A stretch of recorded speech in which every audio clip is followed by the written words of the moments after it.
Well, Baran Abbasi from BBC Persian is here in the studio with me. So very interesting, those brief thoughts from a variety of people that BBC Persian have spoken to about any sort of potential talks, and you heard the scepticism of those views. But tell me a little more about what people have been saying to BBC Persian about what it is like. We're into the fourth week of this war. So Iranians have been traumatized after almost a month of airstrikes inside of Iran, and it comes after they witnessed one of the most violent massacres in modern history. Thousands of people were killed, those who protested against the regime back in January. And most people were calling for regime change. And when they hear that Donald Trump saying that the regime is effectively going through change, or he's talking to someone who's respected, this is not the idea inside of Iran. They believe that the regime is very much in place, and it's pure fantasy that is going through any sort of change.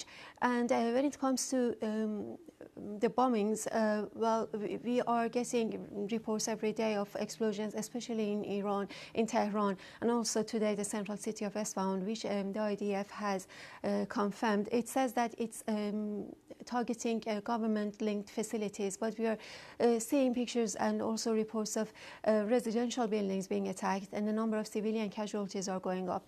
A human rights organization that's based in Washington has documented over 3,200 deaths, and half of them civilians.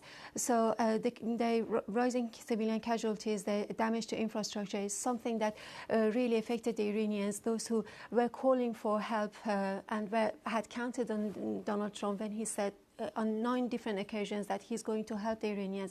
This is not something that they are actually experiencing inside of Iran. And since the war began, repression inside of Iran has intensified. Militia-run checkpoints are everywhere on the streets. They stop and search people. They look into their phones to see if they have any pictures or videos of the sites that have been bombed.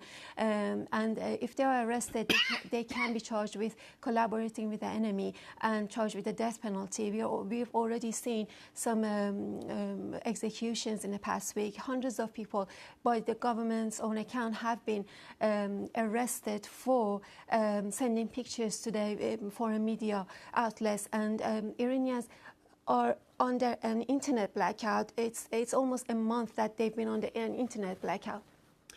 Now, it's difficult to know how much credence to give what Donald Trump is talking about, potential talks. But on that, the Speaker of the Iranian Parliament has been mentioned as perhaps one of the people the Americans could end up talking to. Tell me more about him. So Mohammad Bagher Ghalibaf is a former IRGC commander, Islamic Revolutionary Guard Corps.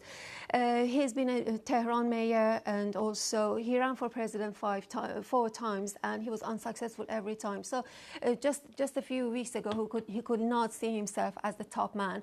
But because other officials have been assassinated, he finds himself in this key position. He's a hardliner. His name inside Iran is involved with several corruption scandals, and also crackdown on peaceful protests. When he was the police chief, he ordered his forces to open fire on student protests. But he is considered as someone who is ruthless and can use repression to silence dissent inside of the country, but would also negotiate with the West if it guarantees the regime's survival. Well, there we're going to leave it, but